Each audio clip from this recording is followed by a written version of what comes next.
ते 4-5 आमदार आहेत, ते 4-5 आमदार आहेत ज्यांची भूमिका मोठी भूमिका पार पडली वर्धापन दिनाची. कोणी?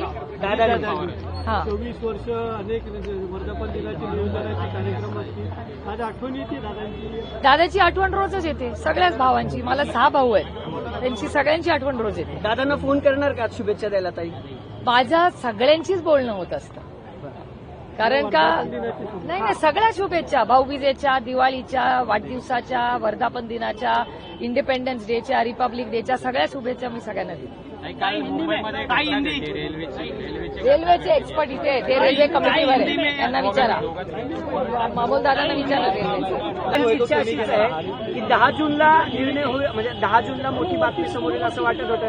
अनेकांची इच्छा आहे, कार्यकर्त्यांची इच्छा आहे, अनेक आमदारांनी देखील बोलून दाखवले. तुम्हाला काय वाटतं? साहेबांनी यापूर्वी सांगितलं की ताई निर्णय घेतलेला याबाबत. ताईंना सर्व अधिकार आता ताईंकडे आहेत, मी निर्णय प्रक्रियेमध्ये नाही असं साहेब म्हणाले होते. मला असं वाटतं की ज्या काही भावना असतील त्या पक्षाच्या मीटिंग्समध्ये होत राहतात.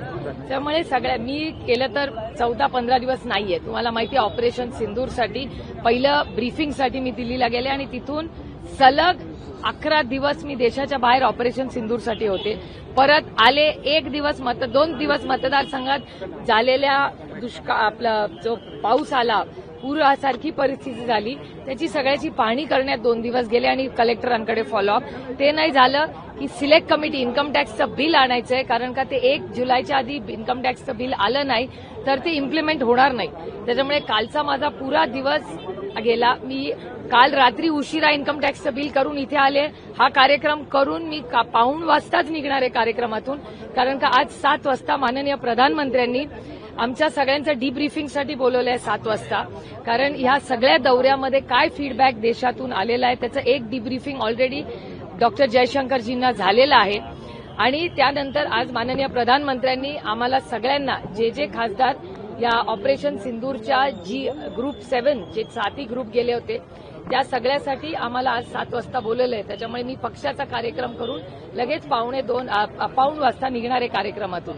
त्याच्यामुळे या सगळ्या प्रक्रियेमध्ये गेल्या 15-16 दिवसामध्ये ना संघटनेशी कुणाशी बोलायला, ना घरात कुणाला, ना नवरा ना मुलं कुणाशीच बोलायला गेल्या 15 दिवसात खरंच वेळ नाही मिळाला.